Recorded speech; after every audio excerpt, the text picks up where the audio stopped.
एक बार की बात है, जंगल में दूर आदिवासियों का एक गांव था। उसमें गांव वालों के लिए पानी पीने के लिए केवल एकमात्र साधन था, कुआं।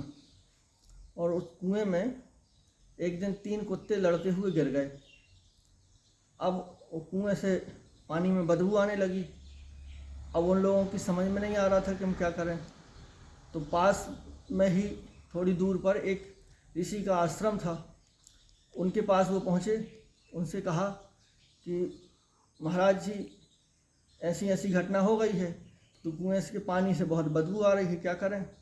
तो महाराज जी ने कहा कि ऐसा करो कि वहाँ पर जाके 4 अगरबत्ती जला देना और थोड़ा सा गंगा जल कुएं में डाल देना और पानी यूज करने लगना।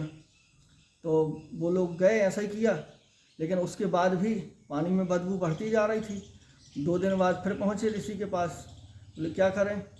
तो ऋषि ने कहा कि ऐसा करो, वहाँ पे गायत्री हवन कर देना और 4-5 कन्या खिला देना। उनने फिर ऐसे किया, लेकिन बदबू बढ़ती जा रही थी और पानी पीने लायक नहीं बचा था। तो फिर पहुँचे ऋषि के पास। तो बोले ऐसा करो कि वो ये एक वहाँ पे भागवत पाठ करवा दो। तो भागवत भी हो गई, यज्ञ हो गया, लेकिन पानी की बदबू बढ़ती जा रही थी। तो फिर पहुँचे ऋषि के पास। बोले क्या किया जाए।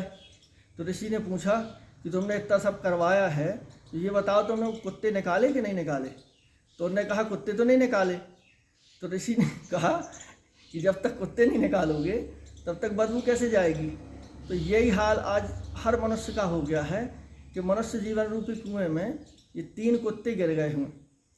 काम, लोभ और मोह, इसी के कारण इतनी दुख अशांति रूपी जो बदबू है वो जीवन में बढ़ती चली जा रही है।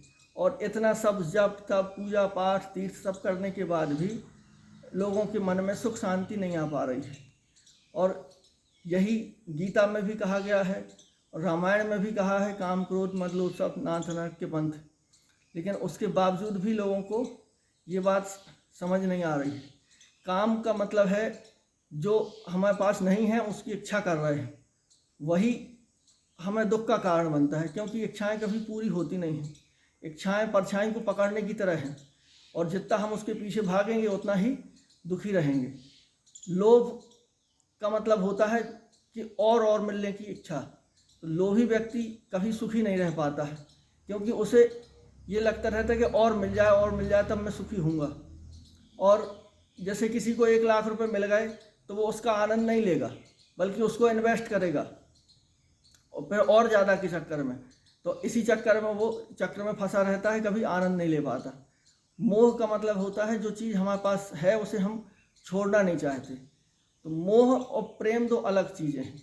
अब मोह है, जैसे माँ का बच्चे में मोह है और वो उसको ज़मीन पे पैर भी न रखने दे तो बच्चा कभी चलना ही ना सीख पाएगा।